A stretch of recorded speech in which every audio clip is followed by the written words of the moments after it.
SMP ya, Bu? SD sampai SMP. Oh, dan sampai ngeband pun Bunda yang urusin ya? Iya. Bun, pada saat pertama Bim dulu deh kena, Bunda ngelihat langsung gitu atau ada sesuatu yang berubah mungkin dari Bim? Banyak sekali perubahannya. Apa aja, Bun? Ya, orangnya pendiam, jarang ngomong, kok tiba-tiba jadi galak gitu loh. Galaknya seperti apa? Kalau manggil pembantu tuh teriak-teriak.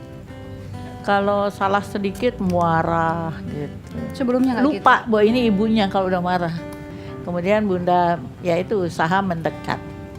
Kalau nggak didekati ini anak nggak selesai gitu. Bunda langsung curiga, ini pasti kena gitu? Ya udah pasti itu udah tahu. Investigasinya gimana? Misalnya iya nih bener kena, Bunda ngintip-ngintip atau dari mana gitu itu Bunda? Enggak, suatu hari lagi duduk-duduk di depan ya mau selengker banyak gitu. Tiba-tiba tuh selengker ngeganja rokok ya. Diambil sama dia depan saya lagi.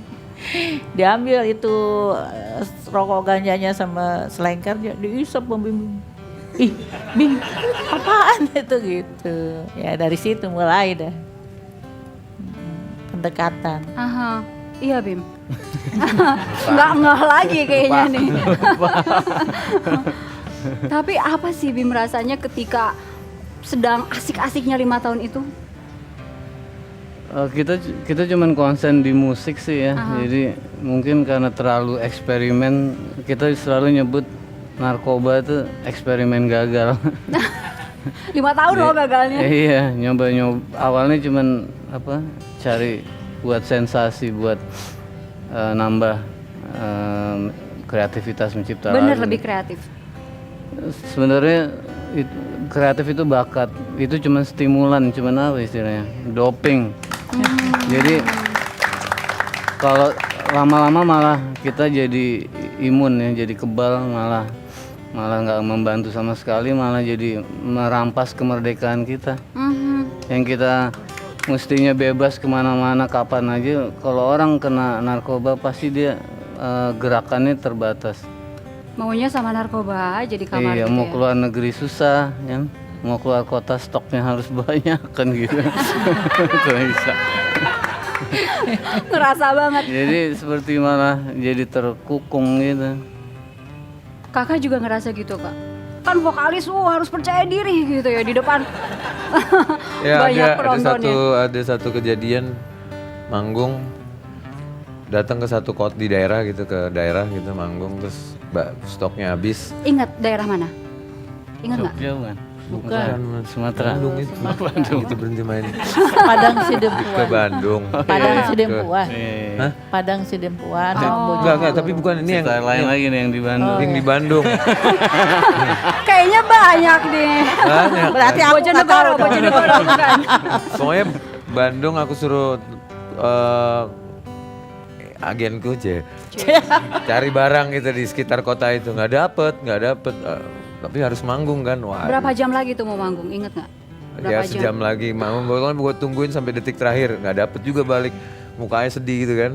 Akhirnya terpaksa manggung kan, sakau-sakau manggung. Akhirnya setlist harusnya nyanyi Slang tuh lebih dari 30 lagu biasanya ya. cuman nyanyi berapa ya? 12 ya? 8 lagu turun. Wow. Oh, Slankers marah. ngamuk lah. Oh. chaos. Chaos langsung.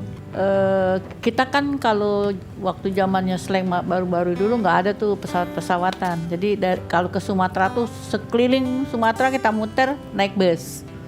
Pas bus sampai di Padang Sidempuan Mas show, habis show mereka kan mau diwawancara sama wartawan, udah nggak kuat lagi. Bim udah nggak mau keluar di kamar. Kalau kakak masih keluar tapi sambil tiduran.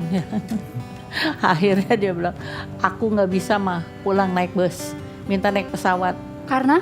Udah nggak 24 jam udah. kan itu rapat lagi deh. Pengen Udah segera nggak ketemu sama pujaan Pengen hati. iya mau cari pujaannya.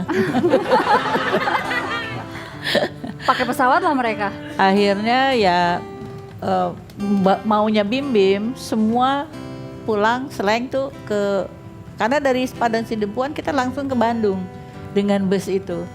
Maunya Bim semuanya naik pesawat. Akhirnya saya bohongin Saya bilang nggak ada, cuma dapat 2. Jadi dia aja berdua yang udah parah banget nggak bisa bangun gitu.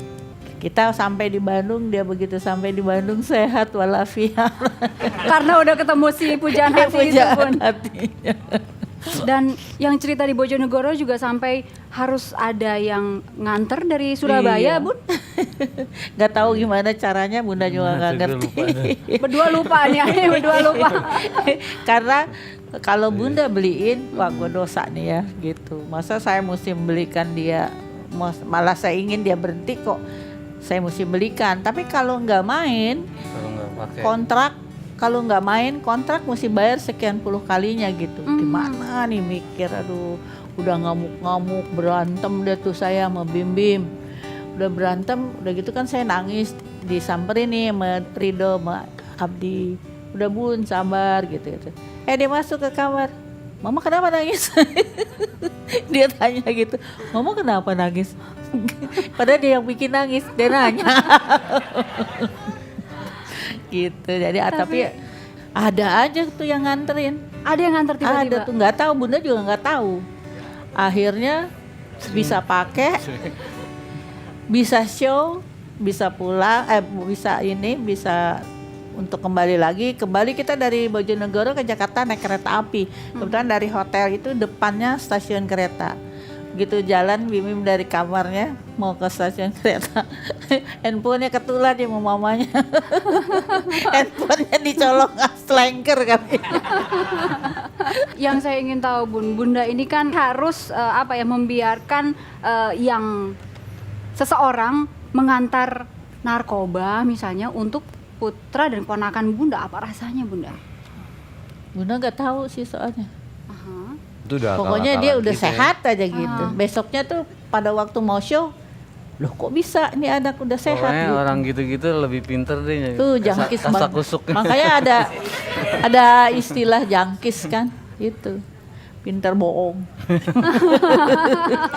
Ya kan. Oke, ini masih banyak cerita, masih ada Kakak, masih ada Bim Bim dan juga di sini masih ada Slankers. Kami kembali saat lagi.